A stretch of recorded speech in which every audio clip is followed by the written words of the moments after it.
Hello students, कैसे हैं आप लोग। आज मैं मोशन इन प्लेन का सेकेंड लेक्चर शुरू कर रहा हूं और स्टूडेंट्स इसमें आज मैं वेक्टर एडिशन का एनालिटिकल मेथड बताने जा रहा हूं और इसमें दो रूल्स हैं। पहला है triangle law of vector addition और दूसरा है parallelogram law of vector addition. Students इस समय मैं आपको triangle law of vector addition बता रहा हूं। Students triangle law of vector addition का स्टेटमेंट अगर हम समझाने की कोशिश करें तो कोई दो वेक्टर लेकर के दिखा रहा हूं। देखिए, एक वेक्टर है ए और दूसरा वेक्टर है बी ओ पॉइंट से। तो इसको जोड़ना है, इन दोनों के बीच का एंगल थीटा है। तो मैंने क्या किया, सबसे पहले वेक्टर ए ड्रॉ किया, यहां तक वेक्टर ए है, उससे एक्सटेंड किया, थीटा एंगल बनाया और फिर बी के टेल को यहां रख करके वेक्टर बी ड्रा कर लिया। ये वेक्टर ए, ये वेक्टर बी, इसको हमने नाम दे दिया ओ ए बी। एक ऑर्डर में है ओ ए बी, ओ पी और P Q, OP P Q, यानी वेक्टर ए वेक्टर बी एक ऑर्डर में है। और अगर हम ओ क्यू को जोड़ दें तो ये ओ पी क्यू ट्रायंगल बन रहा है, ठीक है ना। अब इसमें कहते हैं दो वेक्टर आपके ए और बी हैं एक ऑर्डर में, और तीसरा वाला जो क्लोज कर रहा है, इसको कंप्लीट ट्रायंगल बना रहा है, ये रिवर्स ऑर्डर में है, ठीक है। अब आप देखिए, ये स्टेटमेंट कहता है, अब शुरुआत कर रहा हूं स्टेटमेंट की, triangle law of vector addition. Let two vectors A and B be represented both in magnitude and direction by OP and P Q, OP and P Q of triangle OPQ taken in same order, OP then PQ in same order. Then according to the triangle law of vector addition, the resultant R, this is the R, is given to the triangle, R is given by the closing side OQ taken in reverse order. Reverse order मतलब OP then PQ then QR, QO। अगर इसका arrow इधर बनाते तब तो same order होता, लेकिन OR का ऑर्डर अपोजिट है। और ये A वेक्टर, ये B वेक्टर, तो ये वेक्टर क्या है, this is the resultant, R is equal to A plus B। अब हम इसका रिजल्टेंट फाइंड करेंगे। स्टूडेंट देखिए, इसको हटा दे रहा हूं। आप देखो, इसके लिए क्या कर रहा हूं, मैंने इस लाइन को एक्सटेंड ऑलरेडी कर रखा है। और क्यों किया एक्सटेंड, ताकि मैं इन दोनों के बीच का एंगल थीटा बना सकूं।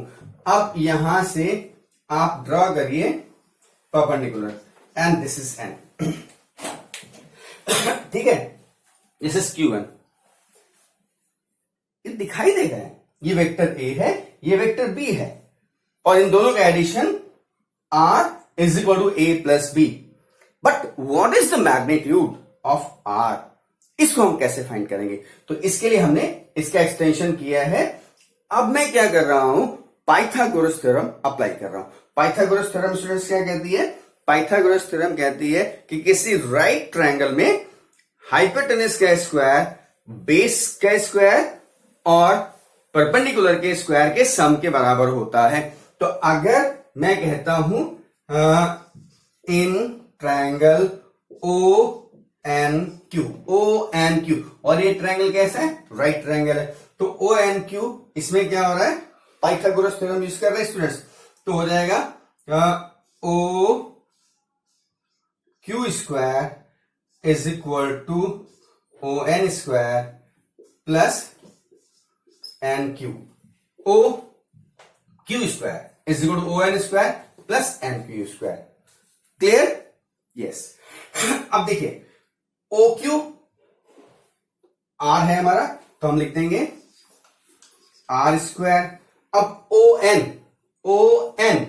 This ON is equal to OP plus PN, लिख दें OP plus PN whole square plus NQ square, right. अब ऐसा करते हैं, इसका एक्सपेंशन करते हैं साइड्स का। तो a प्लस बी का whole square, O N plus P N का होल स्क्वायर। तो इसकी वैल्यू भी तो रखी जा सकती है स्टूडेंट्स। देखिए ओ पी, ये जो ओ पी है ये क्या है, a रख देता हूं। देखो R square is equal to vector a plus P N.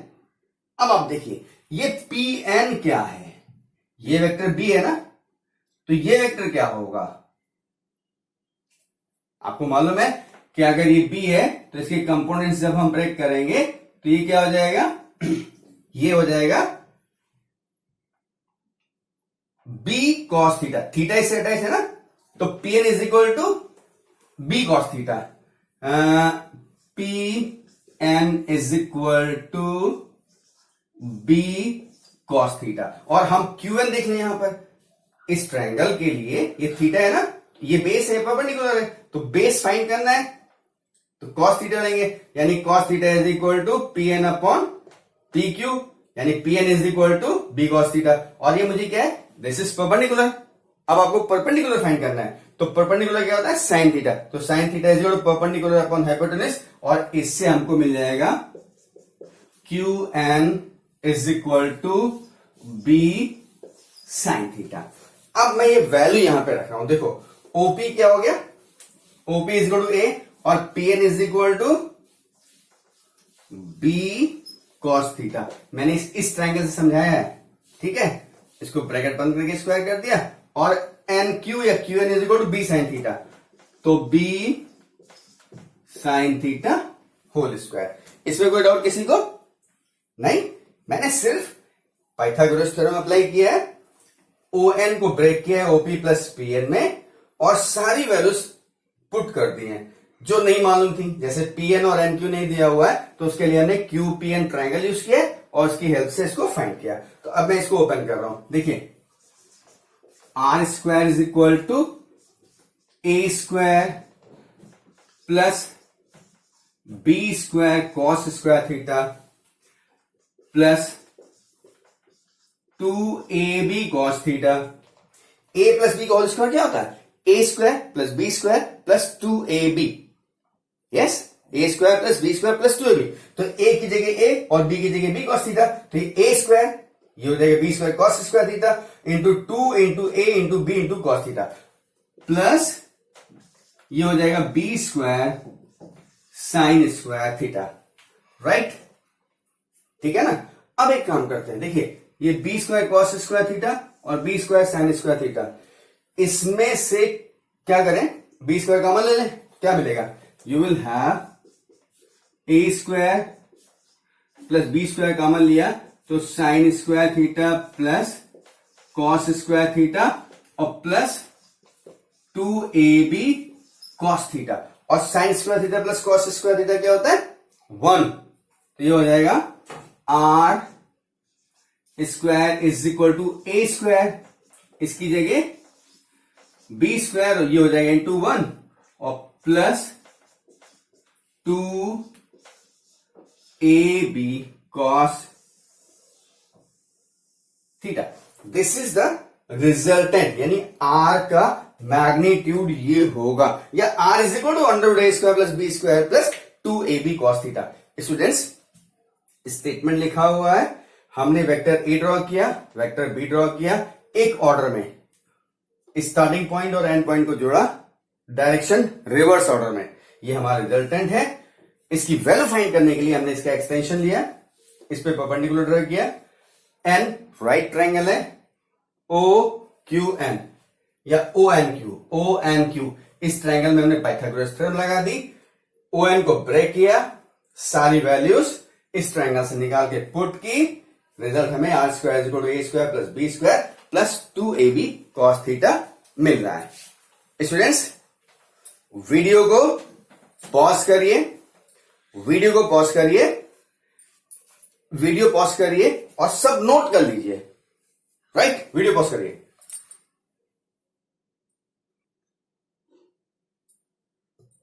Students note कर लिया, तो मैं एक काम कर रहा हूं, देखिए आपने यहां तक नोट कर लिया, आर की वैल्यू क्या भी लिखता हूं मैं, ये भी मिटा दे रहा हूं, आपने कॉपी कर लिया है। ये हो गया रिजल्टेंट। ये अल्फा मैंने लिखा है, अल्फा क्या है? Alpha is the angle made by the resultant from vector A. तो ये अल्फा क्या होगा? अल्फा क्या बता रहा? अल्फा बताता है रिजल्टेंट का डायरेक्शन क्या है। मैग्नीट्यूड तो ये आ गया ना। देखिए एक मिनट हटाता हूं इसको, स्टेटमेंट हटा दे रहा हूं। यस, आप देखिए मैंने स्टेटमेंट हटा दिया है और डायग्राम बना हुआ है। आप इसको यहां पे देखो, ये आपका आया था R square equal to A square plus B square plus 2b cos theta, यानी R is equal to under root A square plus B square plus 2ab cos theta and this is resultant. ये आपका ए और B का addition का result है। लेकिन ये resultant का डायरेक्शन क्या है? तो डायरेक्शन कैसे पता चलेगा? स्टूडेंट्स आपको इस डायग्राम में दिखाई दे रहा है ना कि ये वेक्टर ए है और ये आर है, तो इनके बीच में एंगल अल्फा है, तो इसका मतलब रिजल्टेंट वेक्टर ए से अल्फा एंगल बना रहा। तो हम अल्फा कैसे फाइंड करें? तो देखिए in triangle this is what magnitude of R. अब ये क्या है? In triangle O N Q, O N Q. देखिए मुझे अल्फा चाहिए, तो tan alpha is equal to perpendicular upon base. tan alpha is equal to perpendicular यानी Q N upon base यानी ओ एन। तो हमने क्या किया, इसको तो क्यू एन ही रहने दिया और ओ एन क्या है? पिछले के तरीके से ओपी प्लस पी एन। अब स्टूडेंट्स क्यू एन क्या है? Q N B sine theta, यानी बी साइन थीटा अपन ओपी क्या है? ए प्लस पी एन क्या है? B cos theta, B cos theta and this is tan alpha. या alpha is equal to tan inverse B sine theta upon A plus B cos theta. Students मैं फिर आपको एक बात बोल रहा हूं कि आप एक काम करिए, ये रिजल्टेंट आ गया था और उसके बाद ये अल्फा क्या है?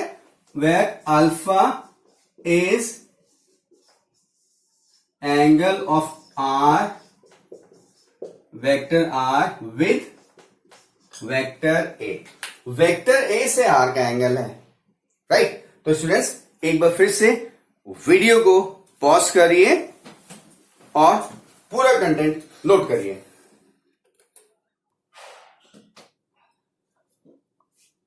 स्टूडेंट्स अभी मैंने ट्रायंगल ऑफ वेक्टर एडिशन बताया था और अब मैं आपको बता रहा हूं parallelogram law of vector addition. केवल स्टेटमेंट सुनिए, आपको अपने आप से समझ में आ जाएगा। पहली बात तो देखिए, दो वेक्टर्स हैं ए और बी, जैसे मैंने यहां पे दिखाया था पहले भी ट्रायंगल वाले में, ए और बी।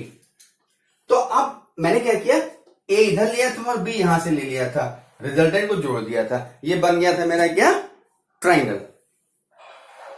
ठीक है, मैं क्या कर रहा हूं कि अभी मैं ए को यहां ले रहा हूं और बी को ऐसे ले रहा हूं, ये थीटा एंगल ले रहा हूं, ये एंगल आपका थीटा ले रहा हूं और इसके पैरेलल लाइन है ही है। तो ये पैरेललोग्राम का फॉर्मेट हो रहा नहीं हो रहा? ये फॉर्मेशन किसका हो रहा है?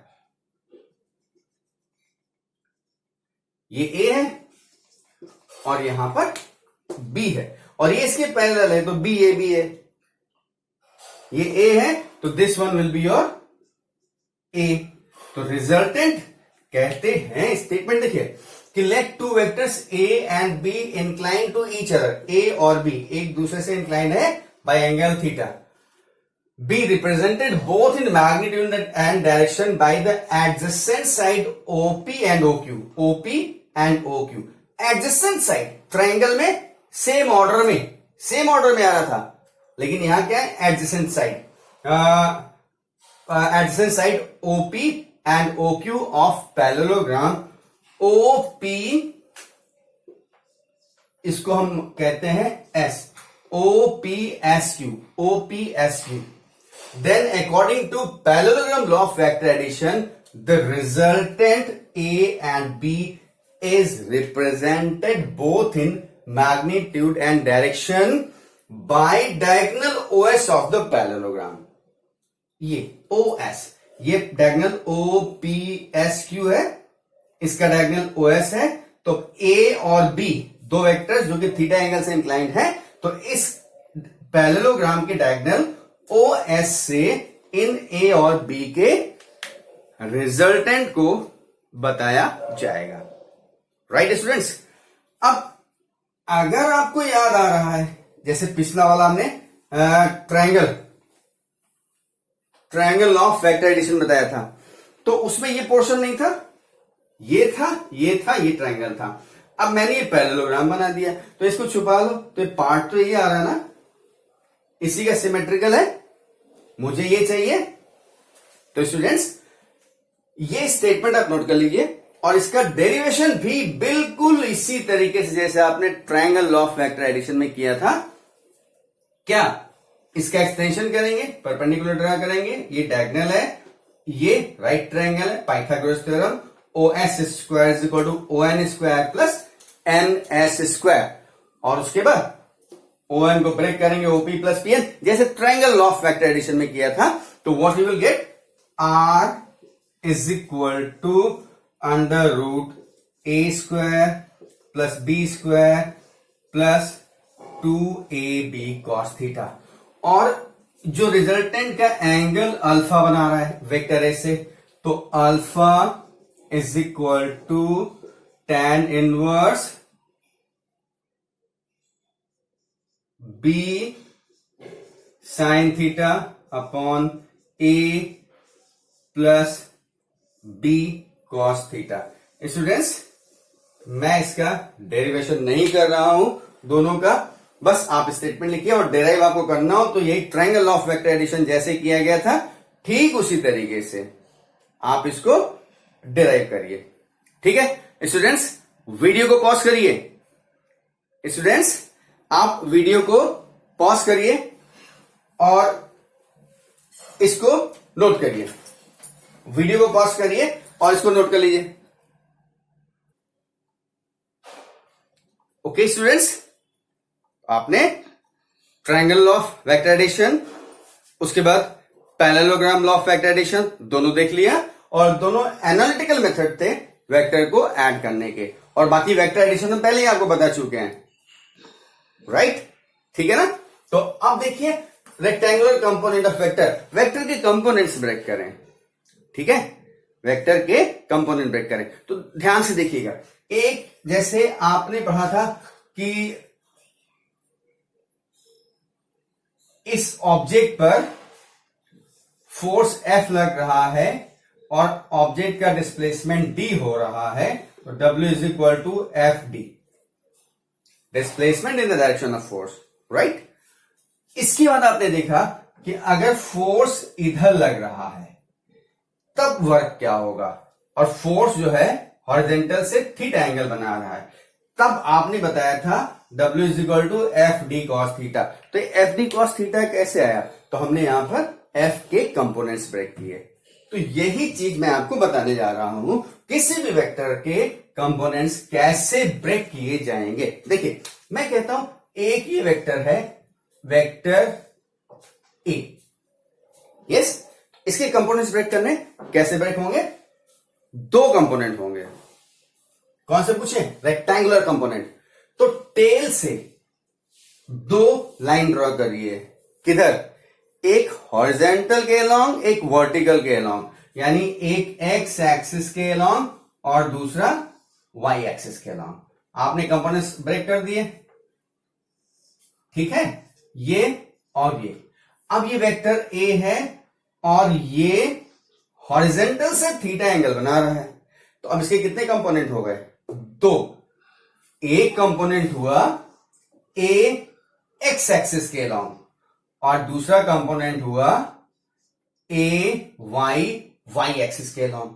ठीक है, इस ए के दो कंपोनेंट हैं, एक एक्स एक्सिस के अलॉन्ग और दूसरा वाई एक्सिस के अलॉन्ग। तो ये हो गया ए एक्स और ये हो गया ए वाई।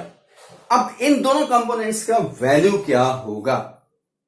ठीक है, देखिए उसके लिए सबसे पहले यहां से परपेंडिकुलर ड्रा कर दीजिए, ए एक्स ओ पी क्यू, और यहां से भी परपेंडिकुलर ड्रा कर दीजिए आर। ठीक है, तो देखिए in triangle O P Q, O P Q हमको एक्स चाहिए। एक्स का मतलब इस थीटा के लिए बेस है, तो बेस और हाइपोटेन्यूज दो का रिलेशन क्या है? Cos theta. Cos theta is equal to A X upon A, यानी vector A X is equal to A cos theta, यानी वेक्टर ए का एक्स एक्सिस के अलॉन्ग कंपोनेंट क्या हुआ? A cos theta. राइट, अब student देखिए ये एक रेक्टेंगल बन गया ना, तो ये ए वाई है तो ये भी तो ए वाई हो जाएगा ना, ये भी ए वाई हो जाएगा। अब इसी ट्रायंगल में हमको ये ए वाई तो मुझे ये चाहिए, लेकिन ये है, तो ये कैसे करेंगे? तो इस ट्रायंगल में ये तो परपेंडिकुलर है, तो परपेंडिकुलर के लिए रिलेशन क्या आता है? साइन। फिर sine theta is equal to A Y by A, यानी A Y is equal to A sine theta. Important, देखिए इसका मतलब इस वेक्टर के दो कंपोनेंट आए, एक ए एक्स और इसकी वैल्यू क्या है? ए कॉस थीटा, और ये है A Y is equal to A sine theta. बात समझ में आ गया? तो इसका मतलब एक्स एक्सिस के अलॉन्ग कंपोनेंट ए एक्स है और उसकी वैल्यू कॉस थीटा है, वाई एक्सिस के अलॉन्ग कंपोनेंट ए वाई है और उसकी वैल्यू ए साइन थीटा है। हाँ, जबकि मेन वेक्टर इन दोनों के बीच में रहता है। राइट,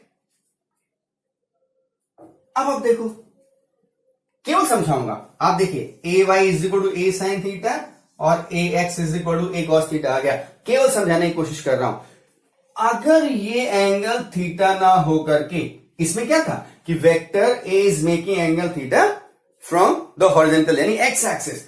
अब ये थीटा एंगल यहां से बन रहा है, यस, ये थीटा होता, वर्टिकल से थीटा एंगल बना रहा होता, तब क्या होता? तो इसके रिस्पेक्ट में ये थीटा होता, और इस थीटा के लिए ए वाई क्या होता? बेस, और ए एक्स क्या होता? परपेंडिकुलर।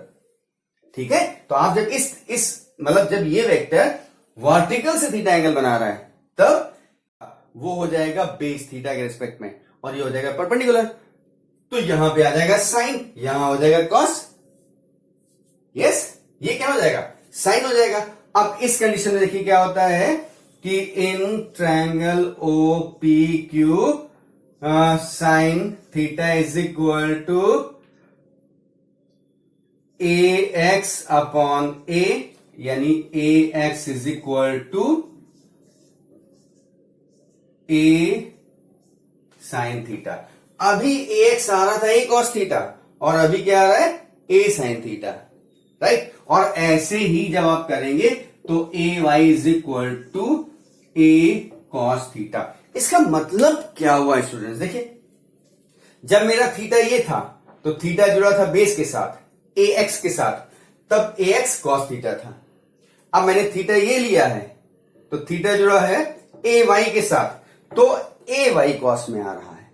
कंपोनेंट निकालने का तरीका मैंने बता दिया, लेकिन हर समय आप कंपोनेंट ऐसे ब्रेक करके तो निकालेंगे नहीं, तो मैं इसके बाद एक कॉन्सेप्ट बता दे रहा हूं आपको। क्या? कि जिस भी साइड ए एक्स या ए वाई जिसके साथ थीटा अटैच होगा वो कंपोनेंट कॉस में होगा। जैसे पिछले केस में थीटा ये था, इस थीटा के लिए ए एक्स कॉस में था, और अब इस थीटा के लिए ए एक्स साइन में है। थीटा इससे जुड़ रहा है, यानी ए वाई कॉस में होगा।